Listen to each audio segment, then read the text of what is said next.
और बारात जब अयोध्या के लिए चली 7 दिन रास्ता में लग गए और उतत पूस दशमी को बारात जाकर के अयोध्या में पहुंची है। अब देखो सुमित्रा, कैकेयी, कौशल्या बहुओं को उतारने के लिए आई माता। और जब ये चारों भाइयों की जो बहुएं घर में पहुंची हैं तो देखो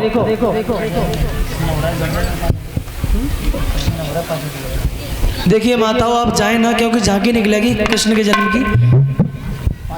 आरती रोजाना कितने बजे होती है? 5 बजे होती है। और हम जान रहे थे कि आज 7 बजे तक होगी।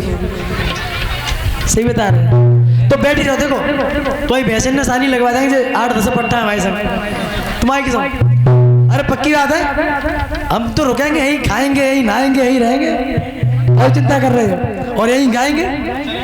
हाँ चरी कटवाएंगे। भाई हमारा घर है, क्यों काट ही सकते हैं। देखो आप लोग बैठे रहना, बस थोड़ी देर की बात है। अभी कृष्ण की झांकी निकलेगी और जब कृष्ण का अवतार होगा उसी के बाद आरती कराएंगे। थोड़ा समय इधर उधर हो जाए तो बैठे रहो, ठीक है। अब क्या हुआ, घर में जब बहू आ जाए माताओं, और क्षमा करना मौसी जी एक बात कहूँ, सुनो ने और नाती बैठने में भूल जाओ 3 दिन। हाँ देखो घर में यदि बहू आ जाए तो कुछ सास के भी कर्तव्य होते हैं। सास नहीं कहूँगा, सासू माँ। सास शब्द थोड़ा वैसा लगता है, सासू माँ। और जानते हो एक स्त्री अपने लड़के के लिए बहू देखने गई तो माँ ने पूछी कि बेटा तुमसे किचन में क्या क्या आता है। सो बहू पढ़ी लिखी थी, अब मॉडल जमाने की लड़की कहने लगी मम्मी जी मुझे किचन में चक्कर आता है। अब बा ने तुझे पूछी कि मतलब खाने बनाने में क्या क्या आता है, बनाना क्या क्या जानती हो। कि बेटा किचन में क्या क्या आता है। बोली मम्मी जी मुझे किचन में चक्कर आता है। अच्छा। अब फिर सबने कहा कि चलो कोई बात नहीं, लड़की तो सुंदर है, शादी कर लो।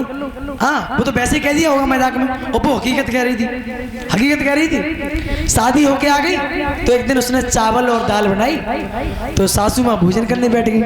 और जैसे चावल में वो उसमें दाल में और माताओं को कंकड़ी आ गई, सास ने कहा इधर भगवान ने तुझे 2 आंखें दी है, देख के नहीं बना सकती। बहू बोली अच्छा, और भगवान ने तुझे पूरे के पूरे 32 के 32 दांत दिए, 2-4 चबा नहीं सकती। तो भैया कभी भी ऐसा मत करना, ठीक है। और आजकल बहू क्या करते हैं, अब बहू की सिंगारदानी 1,500 की और सासू की सिंगारदानी है बाकी 50,000 की। मेरी 50 की होती ज्यादा है। अच्छा तो 10,000 की होती वही, 10,000 की होती वही भाई, मैंने खरीदी नहीं है नहीं। हाँ तो देखो बहू घर में आ जाए तो सास को अपना श्रृंगार छोड़ देना चाहिए, ये हकीकत है। और तुम लिपस्टिक लगा के डोलोगी तो भैया लड़ाई तो होगी। हाँ एक बात और सुनो, एक बात और सुन लो, बहू घर में आ जाए, जो हमारी माताएं बैठी हैं जो सास बन चुकी हैं या सास बनने वाली हैं, ध्यान दो, बहू घर में आ जाए तो चाबी दे दियो, चुपचाप लवाएगी। हाँ मैं सच बता रहा हूँ आपको। और कभी लड़ाई हो जाए तो मेरा नंबर YouTube चैनल पे कोई भी फोन कर देना, मैं आ जाऊंगा। लड़ाई हो जाए तो गारंटी है लड़ाई नहीं होगी। बहू आवा तैसी चाबी दे दो, और बहू आ गई तुम सिंगार करके डोल रही हो। अच्छा बहू पर्दा क्यों करती है जानते हो? बहू पर्दा इसलिए करती है, अब बहू घर में रोटी कर रही है, ससुर बैठा और चौका में, तो भैया पर्दा करेगी। पर्दे का मतलब ये होता है कि जब तेरे घर में बहू आ गई तो अब तुम घर में ही मुँह दिखा रहे हो हैं, अब बाहर बैठो भगवान का भजन करो। अब ही ना एक नाती को मुंह देख ले तब जाएंगे, नाती आ गई, अब नाती को प्यार कर ले तब जाएंगे। तो ऐसे समय निकल जाता है, एक बात का ध्यान रखो। अच्छा बहू पर्दा करती है, क्षमा करें सुनो एक बात ध्यान से, पर्दा करती हैं। माँ तो जयमाला डरवा देते, माँ बाबू बैठो हुए, पर बाबू बैठो हुए, फूफा बैठे हैं, सब बैठे हैं, और मैया ससुर मतलब मामा मामू बैठे और फिर बहू घर आके लजबंदी बनते फिर लाने में आते हैं। अच्छा जब तुम्हें पर्दा करवाना है तो आप जयमाला क्यों डलवाते हो?